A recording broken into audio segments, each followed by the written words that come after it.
In 2018, the World Bank put out a study reporting that at any given time, 800 million women are menstruating. 800 million women. Of those 800 million, 500 million women lack adequate access to facilities for proper hygiene during their menstrual cycle. Keeping this statistic in mind, I would like each of you to think of your mother, your sister, maybe your daughter, girlfriend, cousin, best friend, maybe even yourself. Any one of those women that I just mentioned could be a part of the 500 million women who lack access to adequate products or facilities. As I'm giving my speech, I would like each of you to try and step into someone else's shoes to better understand how lack of access to products, low income, and stigmatization affect the lives of menstruating women in negative ways. Today, I will speak of menstrual inequity and what it is, some of the causes, and how they affect those who menstruate. So first, we need to understand the term menstrual inequity and period poverty. Those two terms have essentially the same definition, which is the lack of access to products, proper hygiene facilities, education, product unaffordability, and unsafe menstrual products. Now that you understand those two terms, let's talk about some of the factors that create this inequity. The biggest cause that creates this inequity is the overtaxation and lack of legislation surrounding menstrual products. Menstrual products are considered a luxury item. So if I were to go into Target, Albertsons, Winco, Walmart, any of those stores in Idaho and purchase this turtleneck, it would be taxed at the regular 6% tax rate. Same goes for menstrual products. If I were to go in and buy a box of tampons or anything that I needed, it would also be taxed at a 6% rate. Whereas if I were to go into the Albertsons pharmacy and purchase an over-the-counter medication or even contraceptives, they would be taxed at a lower rate because they are considered a medical necessity.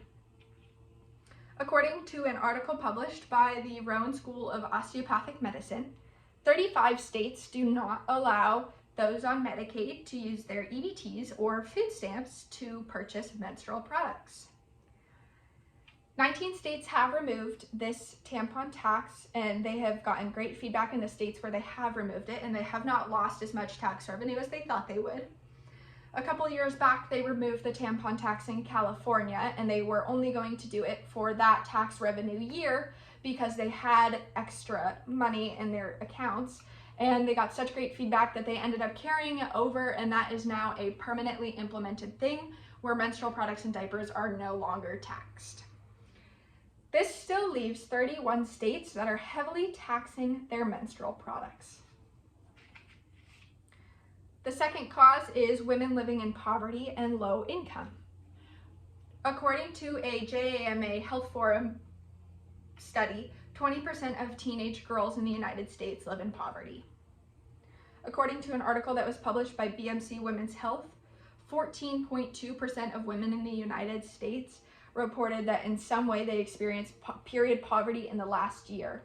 Additionally, 10% reported that they experienced period poverty on a month-to-month basis the entire year. According to the Period Alliance, 2 in 5 women in the United States struggle to purchase period products for themselves. And the last cause that I have is stigmatization. According to the Organization of World Peace, 39% of school-age girls report being verbally abused by classmates while they're on their period. 69% of women feel a stigma against menstruation. I just recently conducted a phone interview with Mallory Bjork. She works for the Boise Period Project, and she stated that we just want to make sure we break down the stigma around menstruation. It's a natural process, and it happens to all women. So with all these causes, how does this affect the day-to-day life of menstruators?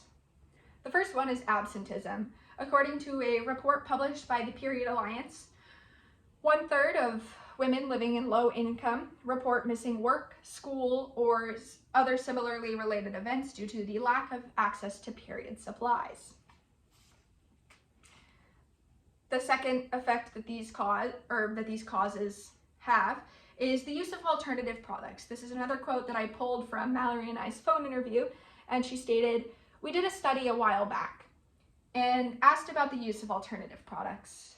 We got responses from folks saying that they had used newspapers, dirty socks, old clothes, or a makeshift toilet paper pad. And that was from here in the Treasure Valley.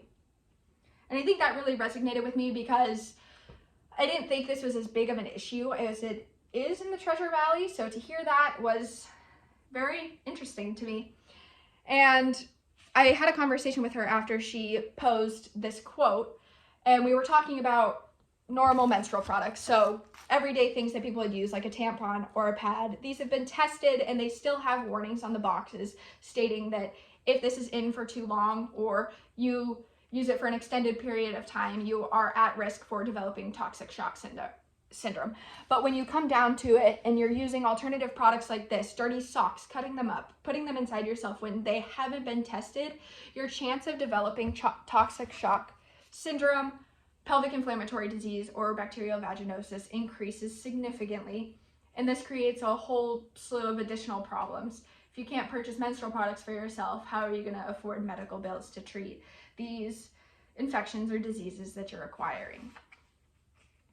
So how can you help? Talking about it, breaking down the stigma, letting people know it's okay, it's a biological process, it happens to all women. Educating others, and donating to local nonprofits such as the Boise Period Project. Now, to wrap things up, when you think something like this can't happen to you, remember that 500 million women lack access to adequate facilities. And that person I made you think of, your mother, your sister, your daughters, your girlfriend,